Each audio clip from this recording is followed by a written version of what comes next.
across the midline of the body. I wasn't focusing on it because I don't have a way to strap you down to maintain this angle. But you would hyperadduct and internally rotate.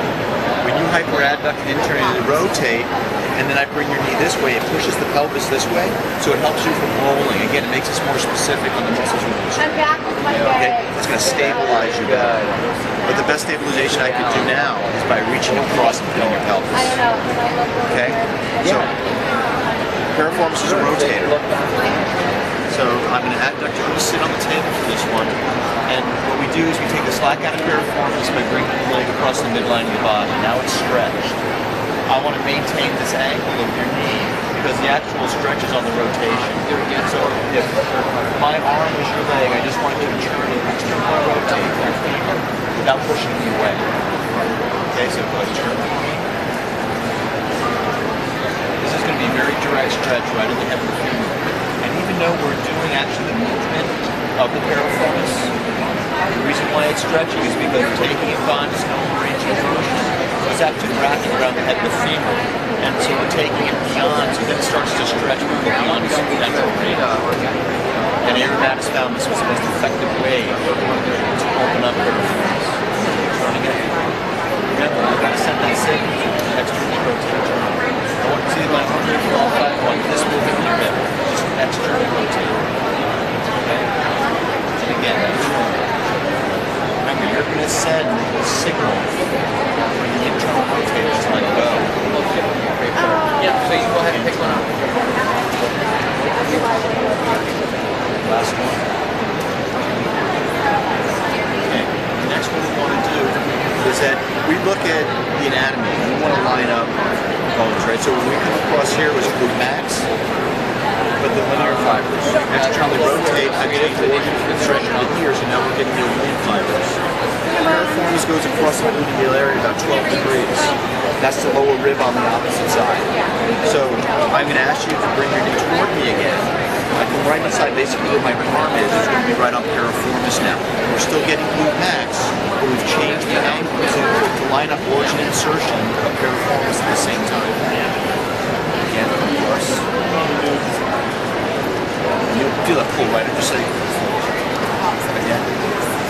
Well, I think part of your issue is that you need to strengthen these muscles. Because if this pops, chances are that the muscles supporting the sacrum are not strong enough. Because of the little bit of scoliosis you have, and the other conditions that you have, it all travels down your body. So if you strengthen your hips and get them open, you're going to do away with a lot of that pain. Again, pull toward me. And again, we're only holding those stretches for 2 seconds. Again, you move, and when you stop, that's when I apply pressure. So we take 2 or 3 degrees at a time. We're not asking the body to give it up. You know, you can press too hard, the stretches are too long, and make the muscle skinny. Whenever you stretch it, you like that track, and you push the blood out of it.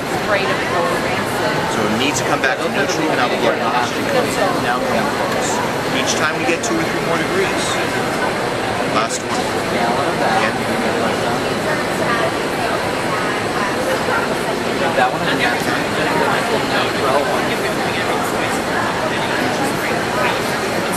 Let's try the same thing on the side. So you're going to add up that leg right. I'll sit here. So you can on the sides a little tighter. I have you already. Just turn out for me. This is a very direct stretch, so the amount of pressure has to be pretty gentle because of the leverage. You have a lot of leverage to this. Again, turn forward. Sometimes hard to find the muscles, like how often do you do this? Never. The muscles that we never strengthen. We go to the gym, we strengthen all the primary muscles. Don't think about the ones that are deep to us because we don't have machines that do this function. Again. Let's do 2 more. Turn out.